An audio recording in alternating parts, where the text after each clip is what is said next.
ভারত ও বর্তমান বাংলাদেশের মধ্যে পরিস্থিতি কোন দিকে গিয়েছে তা সকলেরই জানা। সেদেশে লাগাতার সংখ্যালঘু হিন্দুদের ওপরে আক্রমণ এবং অত্যাচারের ঘটনা ঘটছে। পাশাপাশি সেদেশে ক্রমশ বাড়ছে ভারত বিরোধিতা। বাংলাদেশে হিন্দুদের ওপরে অত্যাচারের প্রতিবাদে পশ্চিমবঙ্গ এমনকি ভারতের আরও একাধিক রাজ্যে হিন্দুদের প্রতিবাদ দেখা গিয়েছে। আর এবার বাংলাদেশের সংখ্যালঘুদের ওপরে লাগাতার হিংসার ঘটনার কড়া বার্তা দিল Bharat.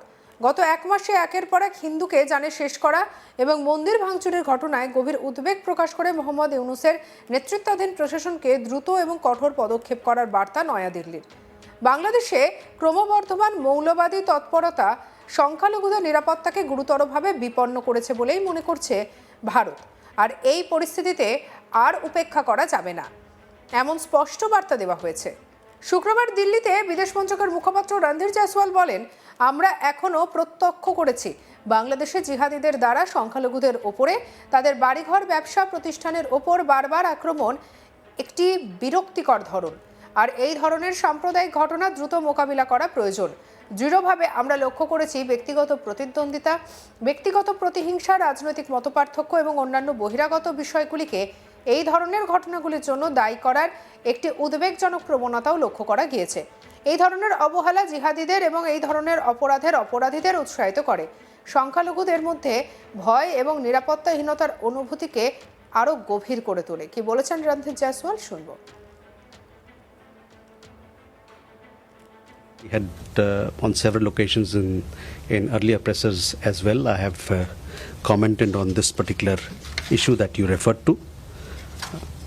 We continue to witness a disturbing pattern of recurring attacks on minorities that you referred, as well as their homes and establishments, business establishments by extremists in Bangladesh. Such communal incidents need to be dealt with swiftly and firmly. We have also observed a troubling tendency to attribute such incidents to personal rivalries, personal vendettas, political differences and other extraneous reasons. Such disregard only emboldens the extremists and the perpetrators of such crimes and deepens the sense of fear and insecurity among the minorities. গত এক মাসে বাংলাদেশে একাধিক হিন্দুকে জানে শেষ করা হয়েছে এবং বেশ কয়েকটি জায়গায় মন্দির ভাঙচুরের ঘটনা ঘটেছে। 18 ডিসেম্বর দীপু দাস নামে এক হিন্দু যুবককে নৃশংসভাবে জানে শেষ করা হয়। তবে দীপু দাস কাণ্ডের মাস্টারমাইন্ড ইয়াসিন আরাফাতকে গ্রেপ্তার করেছে বাংলাদেশের পুলিশ। এখনো পর্যন্ত এই ঘটনায় মোট 21 জনকে গ্রেপ্তার করা হয়েছে বলে জানা গিয়েছে।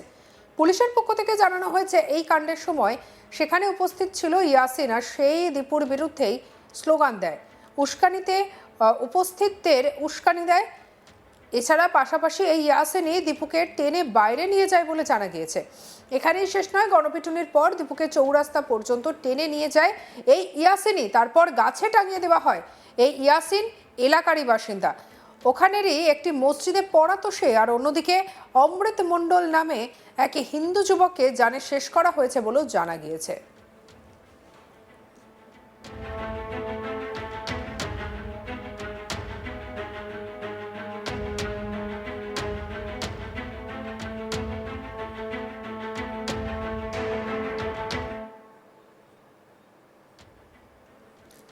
আবার গত মাসে দোকান বন্ধ করে বাড়ি ফেরার সময় খোকনচন্দ্র দাস নামে আরও এক ব্যক্তির ওপরে হামলা চালানো হয়। গুরুতর আহত অবস্থায় তাকে হাসপাতালে ভর্তি করা হলে চিকিৎসাধীন অবস্থায় প্রয়াত হন তিনি। সেক্ষেত্রে বাংলাদেশে পরস্পর হিন্দুদের উপরে হামলার পর ভারতের বিদেশ মন্ত্রকের এই বার্তা বিশেষ তাৎপর্যপূর্ণ বলেই মনে করছে বিশেষজ্ঞদের অনেকে। চলুন আরও একবার শুনে নেওয়া যাক বিদেশ মন্ত্রকের মুখপাত্রের বক্তব্য। We had on several occasions in earlier presses as well, I have commented on this particular issue that you referred to. We continue to witness a disturbing pattern of recurring attacks on minorities that you referred, as well as their homes and establishments, business establishments by extremists in Bangladesh.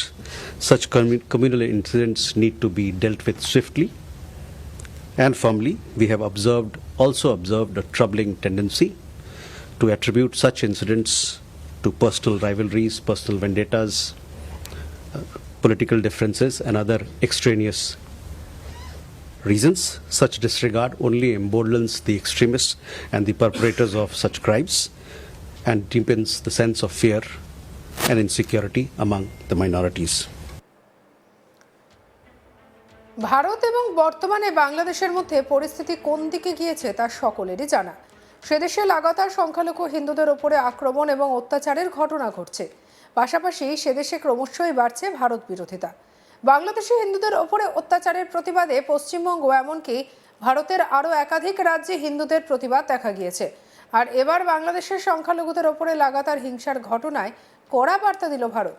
গত এক মাসে একের পর এক হিন্দুকে জানে শেষ করা এবং মন্দির ভাঙচুরের ঘটনায় গভীরভাবে উদ্বেগ প্রকাশ করে মোহাম্মদ ইউনূসের নেতৃত্বাধীন প্রশাসনকে দ্রুত এবং কঠোর পদক্ষেপ করার বার্তা নয়াদিল্লির। বাংলাদেশের ক্রমবর্ধমান মৌলবাদী তৎপরতা সংখ্যালঘুদের নিরাপত্তাকে গুরুতরভাবে বিপন্ন করছে বলেই মনে করছে ভারত এবং এই পরিস্থিতিতে আর উপেক্ষা করা যাবে না এমনই স্পষ্ট বার্তা দেওয়া হয়েছে। শুক্রবার দিল্লিতে বিদেশ মন্ত্রকের মুখপাত্র রণধীর জয়সওয়াল বলেন, আমরা এখনও প্রত্যক্ষ করছি বাংলাদেশে জিহাদিদের দ্বারা সংখ্যালঘুদের ওপরে তাদের বাড়িঘর ব্যবসায়িক প্রতিষ্ঠান এই সব কিছুর ওপর বারবার আক্রমণের এটি একটি বিরক্তিকর ধরন। এই ধরনের সাম্প্রদায়িক ঘটনা দ্রুত মোকাবিলা করা প্রয়োজন। দৃঢ়ভাবে আমরা লক্ষ্য করেছি ব্যক্তিগত প্রতিদ্বন্দ্বিতা, ব্যক্তিগত প্রতিহিংসা, রাজনৈতিক মতপার্থক্য এবং অন্যান্য বহিরাগত বিষয়গুলিকে এই ধরনের ঘটনাগুলির জন্য দায়ী করার একটি উদ্বেগজনক প্রবণতাও লক্ষ্য করা গিয়েছে। এই ধরনের অবহেলা জিহাদিদের এবং সব ধরনের অপরাধীদের উৎসাহিত করে, সংখ্যালঘুদের মধ্যে ভয় এবং নিরাপত্তাহীনতার অনুভূতিকে আরো গভীর করে তোলে। কি বলেছেন রণধীর জয়সওয়াল, শুনবো। We had on several occasions in earlier presses as well, I have commented on this particular issue that you referred to. We continue to witness a disturbing pattern of recurring attacks on minorities that you referred, as well as their homes and establishments, business establishments by extremists in Bangladesh.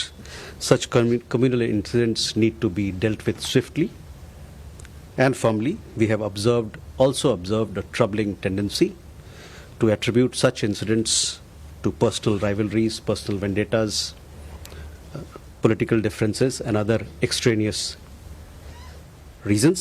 Such disregard only emboldens the extremists and the perpetrators of such crimes and deepens the sense of fear and insecurity among the minorities.